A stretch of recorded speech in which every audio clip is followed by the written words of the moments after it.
하나님 말씀 보겠습니다. 데살로니가 후서 3장 1절에서 5절 말씀입니다. 데살로니가 후서 3장 1절에서 5절 한 절씩 교독하겠습니다. 끝으로 형제들아 너희는 우리를 위하여 기도하기를 주의 말씀이 너희 가운데에서와 같이 퍼져서 나아가 영광스럽게 되고 또한 우리를 부당하고 악한 사람들에게서 건지시옵소서 하라.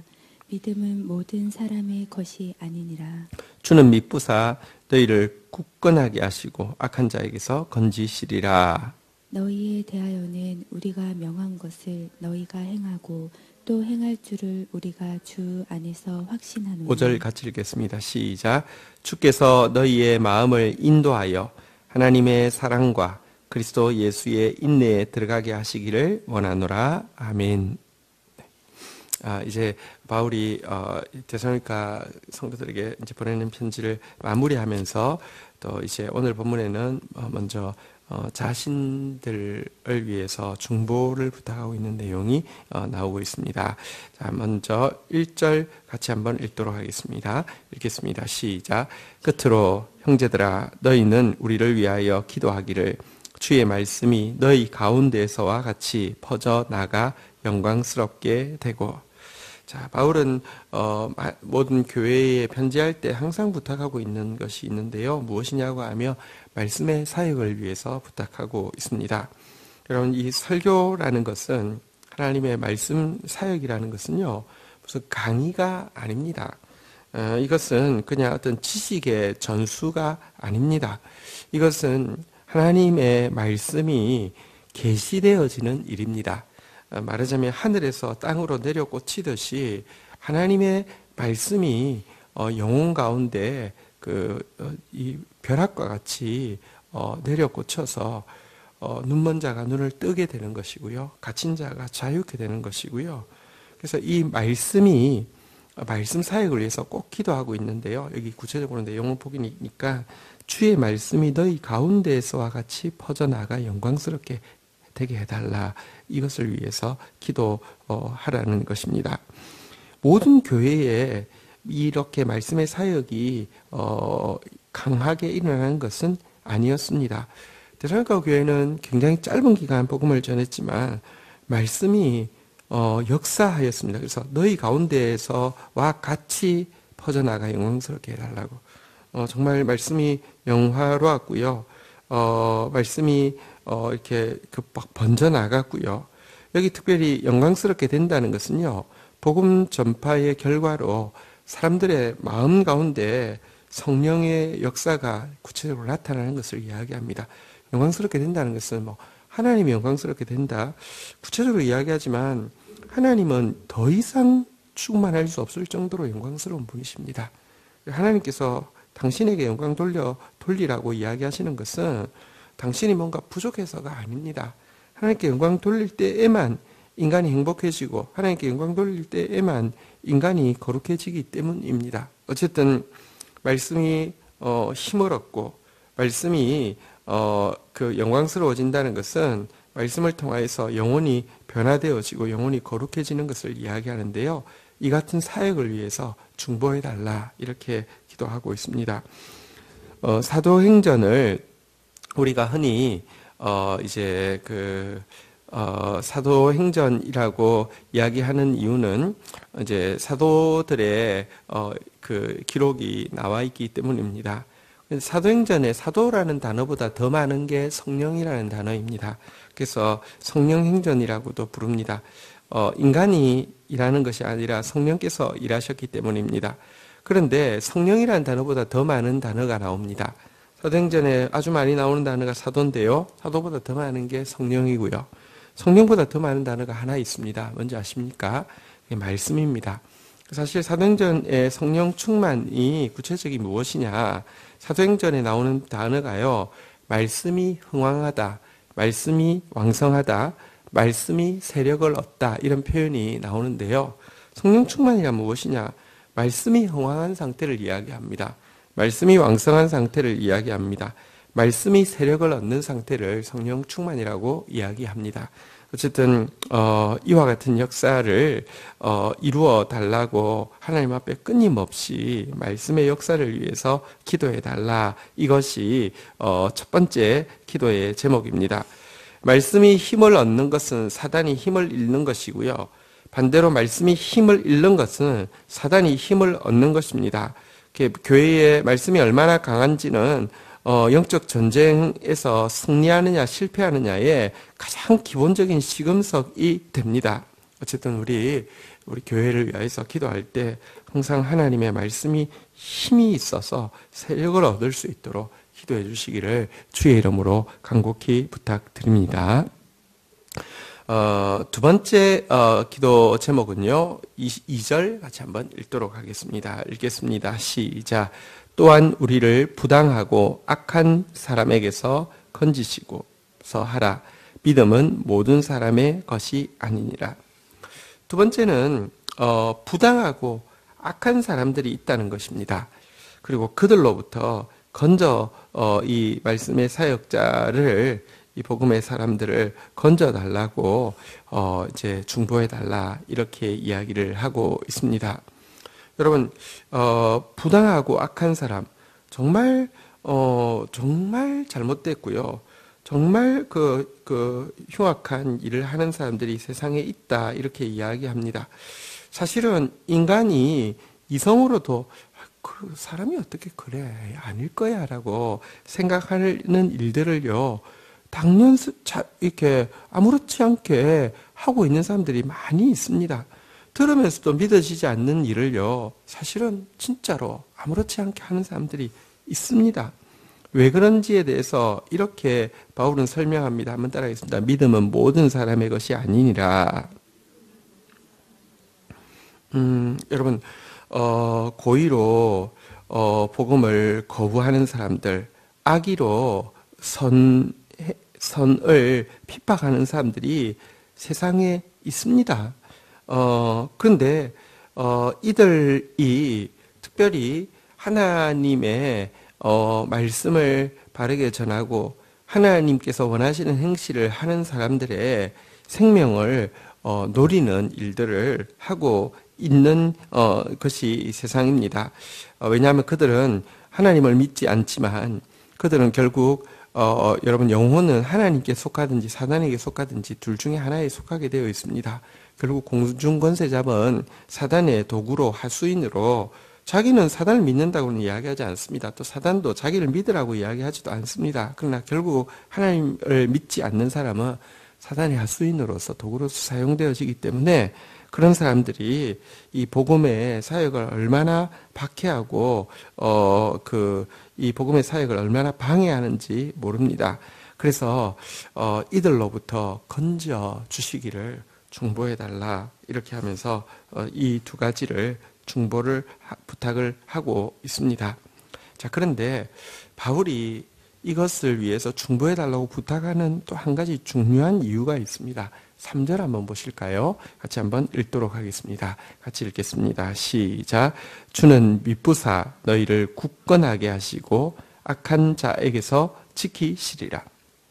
바울이 말씀 사역을 통하여서 이 영혼들이 변화되어지는 일을 위해서 기도해 달라. 또 말씀 사역을 하고 있는 우리를 부당하고 악한 사람들에게서 건져주시기를 기도해 달라 이렇게 부탁을 하고 있는데요. 정말 여러분 영혼이 변화되어지는 것 또 이 하나님의 이제 이 선한 말씀 사역자가 보호되어지는 것 정말 기도가 꼭 필요합니다. 교회들에서 일어나는 시험들과 시험을 통하여서 올바른 하나님의 사람들이 고통받고 상처받는 이야기들을 보면요. 정말 남의 일 같지 않습니다. 근데 어떻게 그럴 수가 있어? 그런데 얼마든지요. 하나님의 성령의 역사가 약해지면요.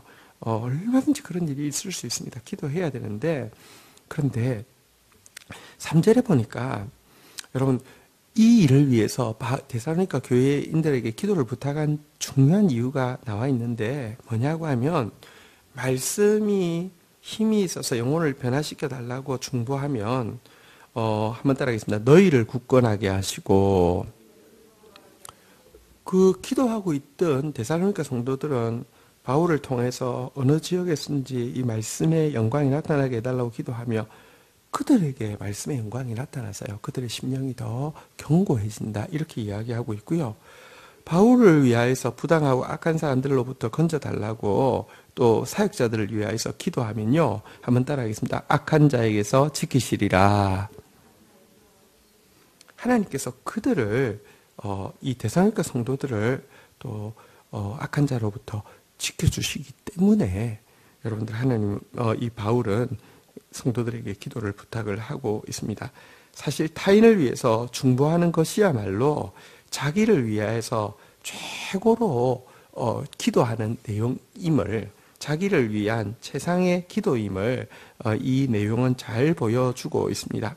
실제로 성경에 보면요, 내가 평안을 빌면 그 사람이 받을 만하면 그에게 임하지만 그가 받을 만하지 않으면 빈게 나한테 임한다, 이렇게 되어 있습니다. 자, 그러면 우리는 기도할 때마다 딜레마에 빠지겠죠. 내가 기도하는 기도가 가능하면 그 사람한테 안 임했으면 좋겠어. 그건 나한테 임하겠지.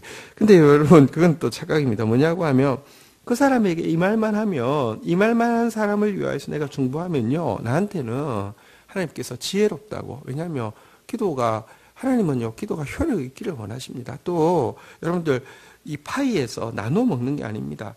여기에 임하면요, 나한테는 더 임합니다. 왜냐고 하면 심부름 잘했기 때문에 심부름값까지 주시는 것입니다. 아니, 임하지 않으면 나한테 오는 것이고요. 어쨌든 여러분,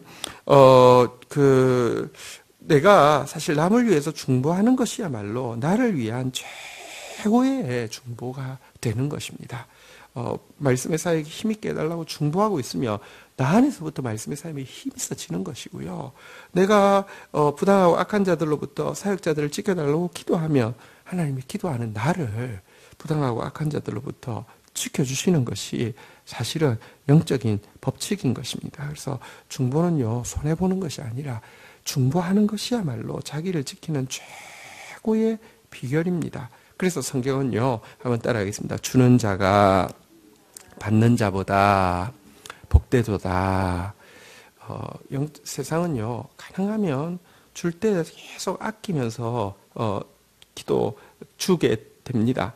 왜냐고 하면 경제관념도 생각이 있고요, 또 중심에 있는 이기심도 생각이 있고요, 내 그릇도 작고요. 그러니까 항상 줄 때마다 따지게 됩니다. 그러나 하나님은요, 후이되어 누르고 흔들어 넘치게 하여서 주시는 하나님께서는요, 자꾸 주라고, 너그러운 마음으로, 넉넉한 마음으로 인색하지 않게 풍성하게 주라고 자꾸 이야기합니다. 옛날에 어떤 이제 똑똑한 청년들이 모여 있는 교회에서 특강을 할 때였는데 중보기도 특강을 했습니다. 근데 이제 사실 똑똑한지 여부는 질문을 들으면 알잖아요, 그죠? 그래서 강의를 마치고 질문 시간이었습니다. 똑똑하게 생긴 여학생이 손을 들고는 질문했습니다. 목사님, 중보기도 하고 자기를 위한 기도하고 황금 비율이 뭡니까? 그걸 좀 알려주십시오. 이렇게 이야기하는 거예요. 무슨 말이냐고 하면 그건 진짜 똑똑한 증거죠. 왜냐고 하면 사실 나를 위한 기도만 하고 있으면 너무 이기적으로 보이고 남을 위한 기도를 많이 하고 있으면 너무 손해보는 것처럼 보이는데, 그러니까 손해도 안 보면서도 그러면서도 그 면피도 할 딱 황금 비율 있잖아요. 예를 들면 7대3이라고 하면 시간을 10분이면 3분은 남을 위해서 기도를 하고 7은 자기를 위해서는 기도해도 하나님 앞에 미안하지도 않으면서도 또 뭐랄까 하나님 앞에 또 당당할 수도 있으니까 그거 비율을 알려달라는 거예요. 근데 그 마음속에 이미요, 뭐랄까요, 남을 향한 기도는 굉장히 손해보는 것인데 안 할 수는 없는, 좀 이제 면피는 해야 되니까 이런 마음이 있습니다. 근데 우리 안에 아주 있는 마음을 너무 그 똑똑한 자매가 잘 보여준 거예요. 그렇지만 사실 세상적으로는 똑똑한 것이지만 영적인 세계를 몰라서 그런 것입니다. 정말 아낌없이 주어도요, 하나님 앞에서는요, 그게 남는 것임을 아는, 이게 사실은 영적인 법칙입니다. 어쨌든 여러분, 말씀 사역을 위해서 넉넉히 기도해 주십시오. 정말 이 말씀이 힘있고 말씀이 영광스럽게 되고 말씀 때문에 사람들이 변화되어지는 일은요, 가장 가치 있는 일이고 그 일을 위한 중보는 가장 중요한 성도의 사명일 뿐더러 기도하는 사람이 말씀을 존귀하게 받을 수 있습니다. 주일날 여러분들 설교에 그런 이야기들을 많이 들었겠지만 예를 들면 스펄전이 설교의 황제라고 이야기하고요. 혹은 또 무디 때에 부흥이 많이 엄청난 부흥이 일어났는데 여러분 그게 물론 저는 예를 들면 스펄전이나 무디의 원고를 보면서 저는 이제 글을 쓰는 사람이니까 원고를 보면서 느끼는 것은 그렇습니다. 원고 자체가 엄청나다 이런 생각 별로 잘 안 듭니다. 왜냐고 하면 제가 막 교만해서가 아니라 하나님의 말씀이 너무 무궁무진하기 때문에요. 저는 그 이제 2차 자료인 그들이 했던 그거 귀하지만 여러분 이 하나님의 말씀을 파고 들어가면요 무궁무진한 것이 있습니다. 정말 이거 영원토록 배워야 될 것이 있기 때문에 그 자체를 이렇게 그런 마음이 별로 안 생기더라고요. 근데 한 가지 그것이 어떻게 그렇게 강한 힘이 생겼느냐?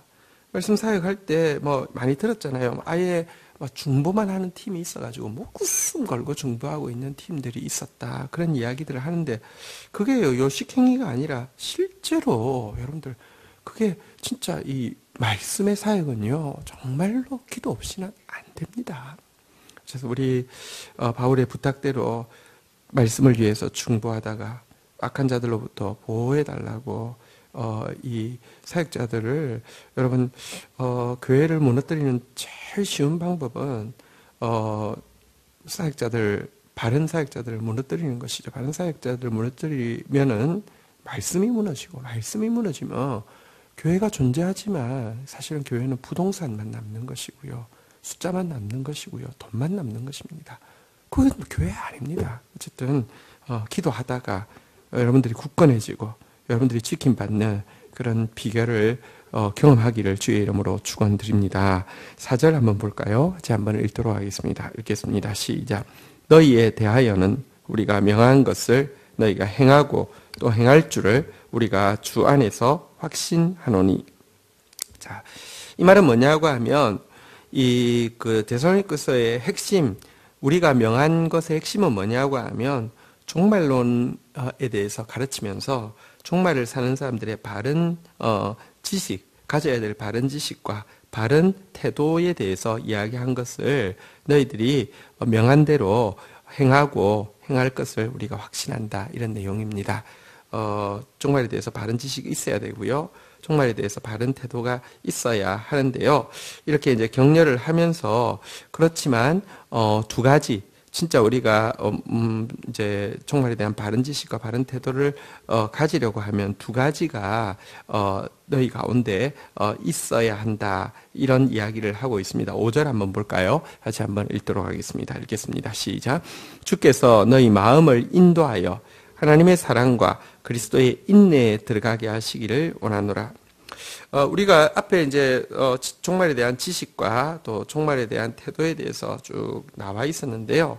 자, 예수 그리스도의 재림을 잘 준비하기 위해서 필요한 두 가지 깨달음을 바울이 이제 데살로니가 성도들을 위해서 중보하고 있는 내용인데요. 한번 따라하겠습니다. 하나님의 사랑, 그리스도의 인내. 우리가 정말로 재림을 잘 준비하기 위해서 필요한 두 가지 깨달음은 첫 번째 하나님의 사랑에 대한 깨달음입니다. 하나님의 사랑이 얼마나 깊은지 깨달으면 깨달을수록 우리는 그리스도의 아름다운 신부로, 지혜로운 신부로, 어엿한 신부로 준비되어질 수 있습니다. 우리의 인생은요, 어떤 의미에서 하나님이 노동력이 부족해서 우리를 불러서 일시키는 인생이 아닙니다. 우리의 인생은요, 사실은요, 하나님의 깊은 사랑을 알아가는 여정입니다. 이런 왜 합니까? 사실은요, 그것을 통해서 하나님의 사랑을 알아가게 되는 것입니다. 바울은 평생을 주님을 섬겼습니다. 그런데 주님께 착취당했다고 생각하는 것이 아니라 주님이 내게 주신 하나님의 은혜가 얼마나 큰지를 알게 하는 여정이었다고 그는 인생의 모년에 고백을 하고 있습니다. 실제로 하나님이 나는 이 예수 믿는 사람들 몇몇을 보니까 똑똑한 사람이 하나도 없네. 말 잘하는 사람이 하나도 없네. 열심히 있는 사람이 좀 부족하네. 저놈 저거 좀 확 변화시켜서 쓰면은 내가 좀 도움이 많이 되겠다. 제 덕 좀 봐야 되겠다. 이런 게 아닙니다. 그를 위해서 그를 쓰시는 것이지, 충성되이 여기어서 써주시는 것이지, 주님이 바울에게 목을 매면서 나 좀 도와줘. 그렇지 않습니다. 여러분, 우리의 인생은요, 하나님의 사랑이 얼마나 깊은지를 알아가는 것이고요. 아는 것은요, 하고 있을 때만 알게 되어 있습니다. 그게 신비입니다. 들어서 알 수 있는 게 아닙니다. 어쨌든 하나님의 깊은 사랑을 깨닫게 해달라고 기도하고 있고요. 두 번째 한번 따라하겠습니다. 그리스도의 인내. 그리스도의 인내에 대한 깨달음을 가지게 해달라고 기도하고 있습니다. 그리스도의 인내의 핵심이 무엇입니까? 십자가를 참으신 것이죠. 그리스도의 인내의 핵심이 무엇입니까? 제자들을 참으신 것이죠. 여러분, 십자가를 참는 것이 얼마나 힘든 일입니까? 죄인이 아닌데 죄인 취급받아야 하며 하나님으로부터 한 번도 끊어진 적이 없는 분이 하나님에게서부터도 외면당해야 되는 그 십자가. 그런데 여러분, 그 십자가를 참는다는 것은 구체적인 형태는 무엇이냐고 하면 여러분들 어떤 고문을 참는 것이 아닙니다. 죄인을 참아내는 것이죠. 예수님께서 그 정말 철없는 제자를 참아내시는 거, 무능한 제자를 참아내시는 거, 이기적인 제자를 참아내시는 거, 어리석은 제자를 참아내시는 것, 아니 나를 참아내시는 것, 이것이 예수 그리스도의 인내의 핵심입니다. 그런데 그분의 인내가 얼마나 깊은지를 깨달을 때에만, 그분의 사랑이 얼마나 크신지를 깨달을 때에만 우리는 정말 그리스도의 신부로 어여시 재림을 준비할 수 있는 사람이 되는 것입니다. 아무리 지식이 있어도, 아무리 어떤 태도가 올바른지 배운다 할지라도요, 사랑만큼 우리는 변하고요, 인내만큼 우리는 열매 맺을 수 있습니다. 그래서 이 일을 위해서 기도하고 있습니다. 하나님을 사랑을 깨닫는 사람이 하나님을 사랑하게 되고요, 그리스도의 인내를 깨달은 사람이 그 인내를 가지고 주님이 오실 때까지 가장 아름답게 준비되어질 수 있기 때문입니다. 오늘도 우리의 하루가 그리스도의 인내를 배우는 하루, 하나님의 사랑을 배우는 하루가 되기를 주의 이름으로 축원드립니다. 오늘 바울이 부탁한 두 가지 중보의 제목과 또 바울이 기도한 두 가지 중보의 내용을 가지고 우리가 같이 또 교회를 위하여서, 자신을 위하여서 기도하며 나가도록 하겠습니다. 함께 기도하시겠습니다. 하나님 감사합니다. 이 아침에 저희들에게 또 무엇을 중보해야 될지, 또 주님께서 우리를 위해서 무엇을 위하여서 기도하시는지 깨닫게 하여 주셔서 감사합니다. 기도로 화답하고 나아가다가 주의 말씀이 우리 가운데 영광스러워지며, 하나님 또 오늘도 하나님의 사람들이 보호받는 하루 되어지게 하여 주시고, 오늘 우리의 하루가 하나님의 사랑을 더 알아가며 하나님의 사랑에 더 들어가는 하루, 그리스도의 인내를 더 알아가며 그리스도의 인내에 더 깊이 들어가는 하루가 되어질 수 있도록 주여 도와주시옵소서. 감사합니다. 예수 그리스도의 이름으로 기도 올립니다. 아멘.